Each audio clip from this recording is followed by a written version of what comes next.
순종이라는 단어를 보는 순간 사람들은 머릿속에 무엇을 떠올릴까요?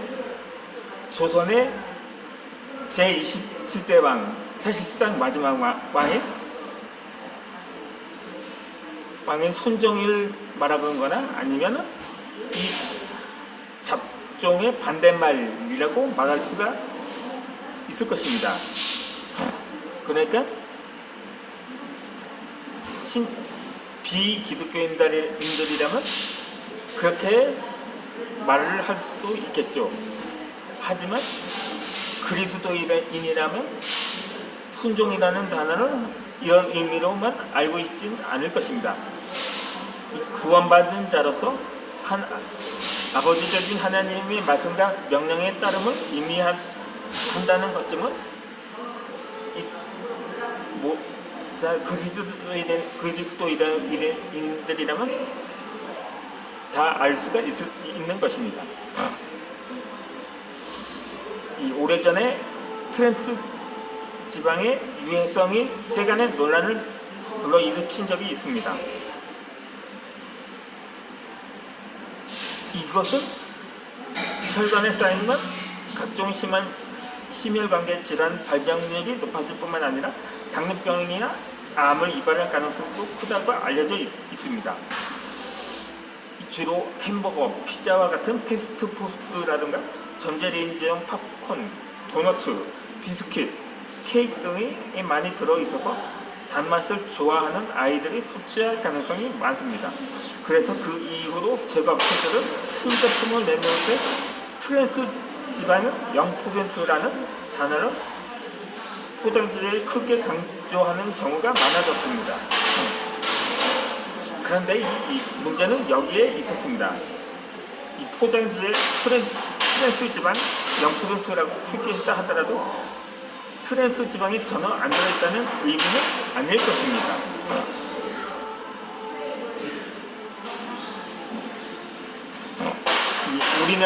우리나라에서는 100g당 0.2g 미만이면 트랜스 지방 0%라고 표기할 수가 있습니다. 그래서 트랜스 지방 0%라는 이 문구는 맞는 말일 수도 있고 틀린 말일 수도 있는 거죠. 소량이기는 하지만 이 트랜스 지방이 들어있을 가능성이 크기 때문인 거죠. 가족들의 건강을 생각해서 트랜스 지방 0%라는 문구가 큼지막하게 박혀있는 제품을 보고 이 트랜스 지방이 없는 제품이네 라고 안심하면서 무심코 집어진다면 큰 착각일 수도 있는 것입니다. 그렇게 그리스도인들도 신앙생활을 하다 보면 이와 비슷한 경험을 할 때가 있습니다. 하나님 앞에 온전히 순종하지 않으면서 순종이라는 단어를 너무 쉽게 사용하는 것입니다. 순종은 100% 온전히 순종할 때만 사용할 수 있는 말입니다. 하지만 그러지 못하면서 자신을 하나님 앞에 순종하고 있다며 자신 있게 말하는 그리스도인들도 더러 있다는 거죠. 물론 정말 그런 사람도 있겠지만 트랜스 지방 0%라고 말하는 것처럼 눈 가리고 아웅하는 사람들이 대부분이라는 것입니다. 이렇게 하나님 앞에서 우리는 100%의 순종을 해야 할 필요가 있는 것입니다. 이 인간의 합리적인 생각을 보면 99.9%는 누가 보아도 순종을 잘한 사람으로 보일 것입니다. 그러나 이 하나님이 보기에는 100%가 아니라면 99.9%는 0%와 마찬가지일 수가 있다는 것입니다. 그러니까 예를 들어 100m 달리기에서 1등으로 달리던 선수가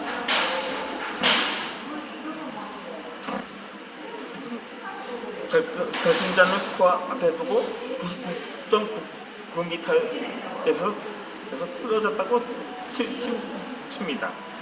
아무리 뛰어난 선수라 하더라도 결승전을 통과하지 못했다면 그가 우승을 했다고 말할 사람은 아무도 없는 거죠. 나머지 0.1%를 마저 달려서 100m를 모두 완주해야만 우승을 할 수가 있는 것입니다. 아담이 에덴 동산에서 저지른 죄도 별것 아니라고 생각할 수가 있습니다.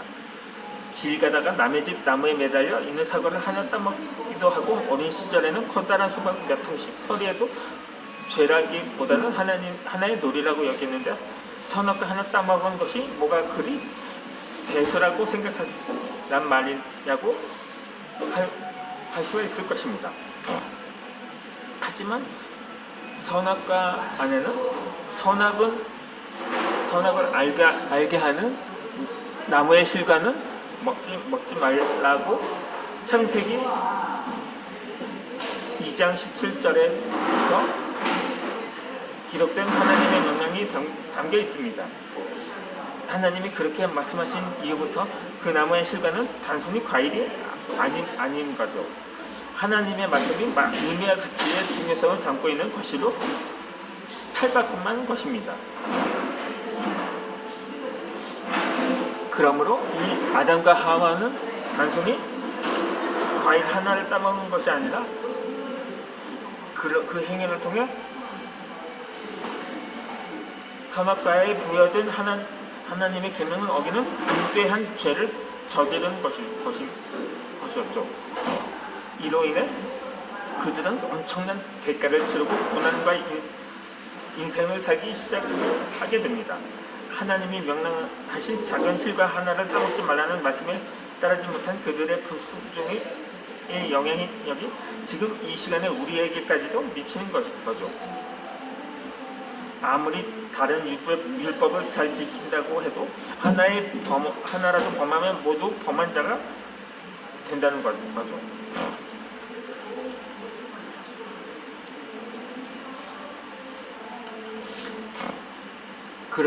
그러한 말씀을 통해서 인간의 관점으로 보기에는 합리적이지 못합니다.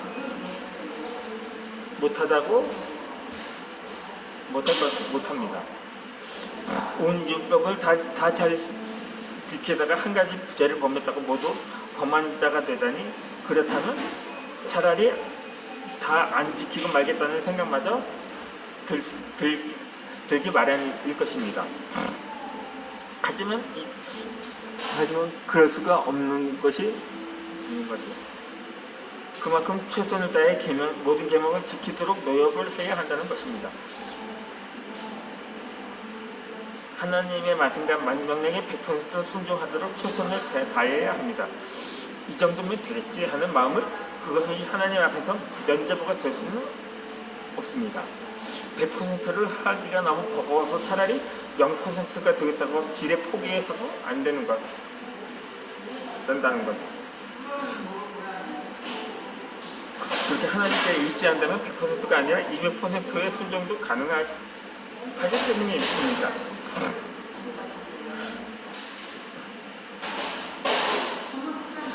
온전한 순종 못지않게 중요한 것은 즉각적인 순종입니다. 하나님의 말씀과 명령이 내게 전해질 때 그 즉시 순종해야 합니다. 그렇지 않으면 순종이 아닙니다. 꼭 이렇게까지 해야 하는 마음이 들면서 멈칫하는 순간 이미 순종하지 않은 것임을 바라먹기 때문인 거죠. 그래서 진정한 순종은 지체 없이 바로 행하는 즉각적인 순종이라는 것입니다. 아브라함이 그랬던 거죠. 떠나라는 이 한마디에 모든 좋은 환경을 뒤로하고 미지의 땅을 향해 나아갔던 것입니다. 이 하나뿐인 아들인 이삭을 바칠 때도 그랬습니다. 그렇게 자신이 애지중지하는 아들을 제물로 바치러 가는 그 길은 아비로서는 상상조차 하기 싫은 엄청난 아픔의 시간들이었을 것입니다. 자녀가 감기에 걸리고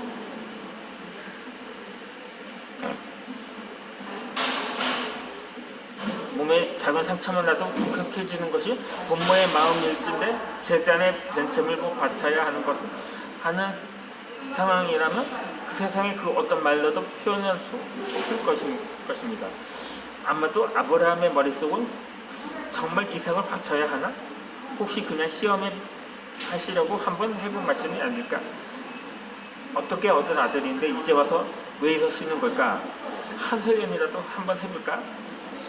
이러한 별 생각이 들었을 것입니다.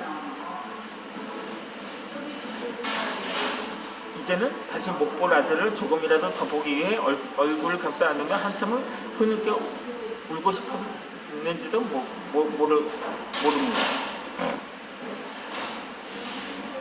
하지만 아브라함은 그러지 않았고 하나님께서 받은 명령은 지체 없이 바로 순종을 했습니다. 다른 명령도 아니고 세상에 둘도 없는 귀한 아들을 죽이라는 그 명령을 말입니다. 그러고 보면 역시 믿음의 두성이라는 말은 그냥 아무에게나 주어지는 것이 아니라는 거죠. 그럼 영상을 이어서 올리도록 하겠습니다.